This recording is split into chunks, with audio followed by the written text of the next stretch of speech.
Lecture है। किसी रेखा को दो बराबर भाग ब्रैकेट में समद्विभाजित करना। सर्वप्रथम दी हुई रेखा AB लंबाई के साथ खींचिए। अगर उसमें लंबाई भी दिया हुआ हो तो उसी लंबाई की रेखा खींच लीजिए।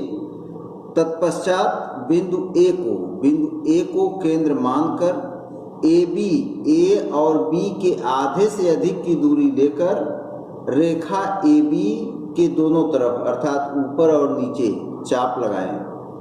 पुनः इसी प्रक्रिया को दोहराते हुए बिंदु B को केंद्र मानकर AB के आधे से अधिक की दूरी लेकर दोनों तरफ आप चाप लगाइए।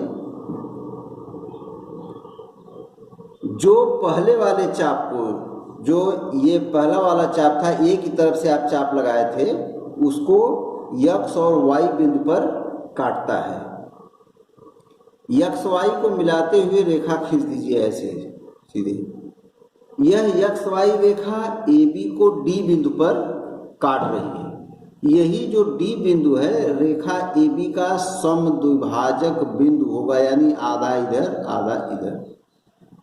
नोट में यही रेखा XY रेखा AB का लंबवर्धक या लंब समद्विभाजक भी कहा जाता है। इसी तरह से किसी रेखा का लंबवर्धक भी खींचते हैं या लंब समद्विभाजक भी करते हैं। यही रचना लिखनी होती है।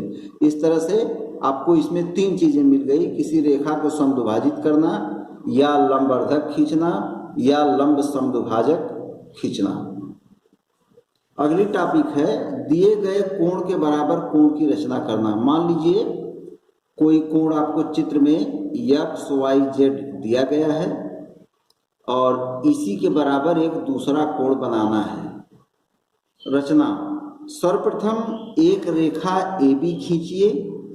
बिंदु Y को केंद्र मानकर सर्वप्रथम एक रेखा AB खींच लीजिए अपने कापी पर, और जिस तरह से ये Y है, ये पहले वाला चित्र जो दिया गया है उसमें जो Y बिंदु है उसको केंद्र मानकर किसी भी दूरी से एक चाप आप लगा दीजिए जो यमयन चाप है। इसी दूरी को प्रकार में भर करके यहाँ ले आइए।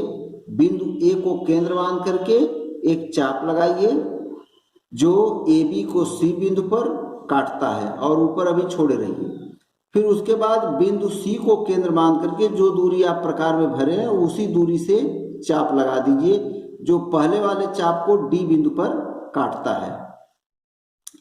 और इसी D को A से मिलाते हुए ऐसे रेखा आप खींच दीजिए। इस जो चाप को F बिंदु पर, जो CD चाप था उसको F बिंदु पर काटा, तो FA को मिलाते हुए ये रेखा आप खींच दीजिए। यही जो कोण है इसको FAB कहेंगे कोण, ये वाला, यह जो है इस दिए गए कोण के बराबर होगा।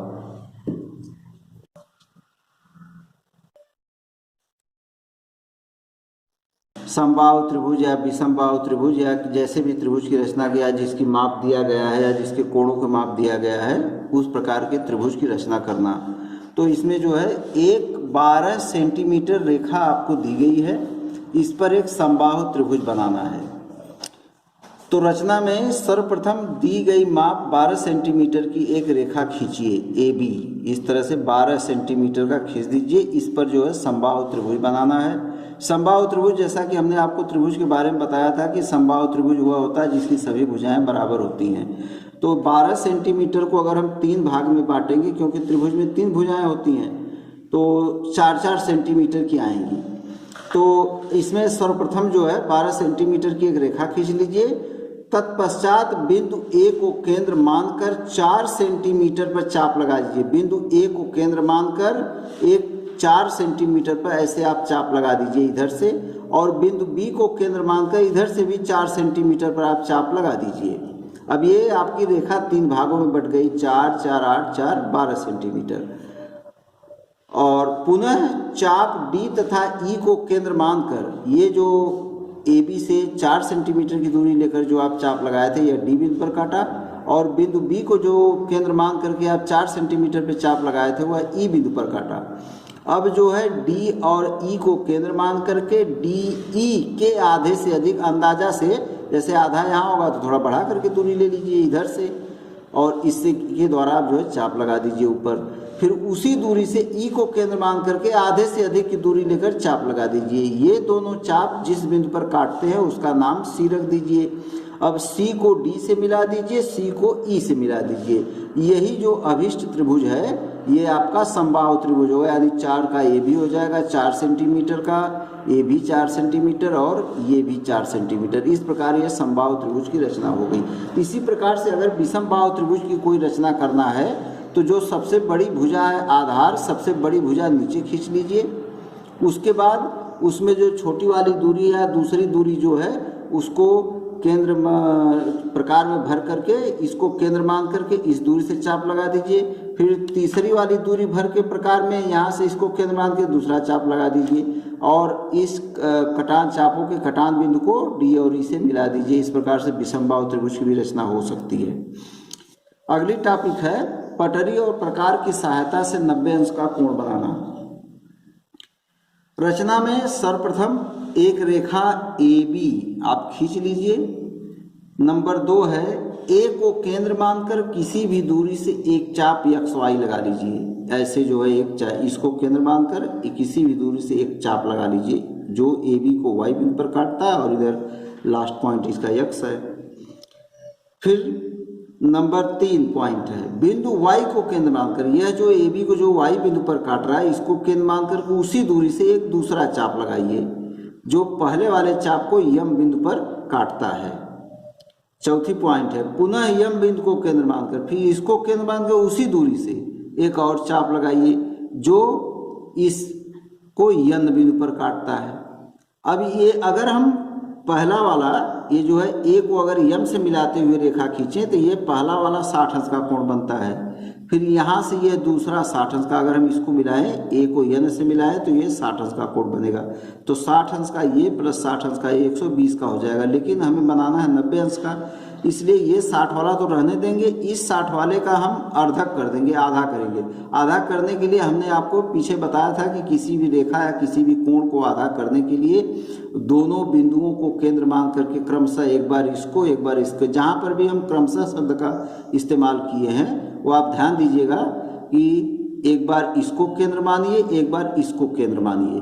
तो इसको केंद्र मान करके यन यम के आधे से अधिक की दूरी लेकर चाप लगा दीजिए। फिर यम को केंद्र मानकर यन यम के आधे से अधिक की दूरी लेकर चाप लगा दीजिए। ये दोनों चाप एक दूसरे को मान लीजिए सी बिंदु पर काटते हैं तो सी को ए से मिलाते हुए रेखा कीजिए। यह जो कोण बनेगा आपका 60 ये वाला है और 30 ये वाला मिला करके आपका 90 अंश का हो जाएगा। इसी प्रकार जैसे 30 अंश का अगर कोण बनाना है या भिन्न भिन्न माप का बनाना है, खाली 30 का बनाना है तो ये पहले वाले कोण का हम अर्धक करेंगे। अर्धक करने के लिए हमने आपको बताया है कि दोनों बिंदुओं को केंद्र मान करके आधे से अधिक की दूरी लेकर चाप लगा दीजिए और इसको ऐसे मिला दीजिए। ये जो है इसमें नोट में आपको दिया गया है, विद्यार्थी सदैव ध्यान रखें कि बिंदु y को केंद्र मानकर लगाया गया चाप यम को अगर ए से मिलाएं तो यह 60 अंश का कोण बनता है। पुनः यम को केंद्र मानकर लगाया गया चाप यन को अगर ए से मिलाते हैं तो यह 120 अंश का कोण बनेगा। चूंकि हमें 90 अंश का कोण बनाना है अतः दूसरे वाले चाप का अर्धक किया गया है जो सी बिंदु पर काटता है। इसी प्रकार यदि 30 अंश का कोण बनाना है तो पहले वाले चाप जो यम वाई का चाप है उसका आधा करेंगे। अगर उसका भी आधा बनाना है 15 अंश का बनाना है तो इस 30 वाले का आधा कर दीजिए, 15 अंश का बन जाएगा। उसका भी आधा करना है तो उन दोनों को केंद्र मान करके आधे से अधिक दूरी लेकर चाप लगाएंगे तो 7.5 अंश का बन जाएगा। इसी प्रकार से पटरी और प्रकार की सहायता से हम 30 अंश 45 अंश 15 अंश 22 अंश 22.5 अंश का कोण आप बना सकते हैं। एक ही प्रकार का हमने आपको बताया है, इसी में सब कुछ निहित है। इसी से आप कई प्रकार के लेकिन एक अनुपात में बनेगा। जैसे पहला 60 का बनता है तो आप 30 का बना सकते हैं, 15 का बना सकते हैं, 7.5 का बना सकते हैं, 90 का बना सकते हैं, 45 का, 20 का, ऐसे ही एक अनुपात में ही बनता है। मनमानी ढंग से नहीं, ऐसे 31 अंश का चाहेंगे तब नहीं बन पाएगा। ठीक, धन्यवाद।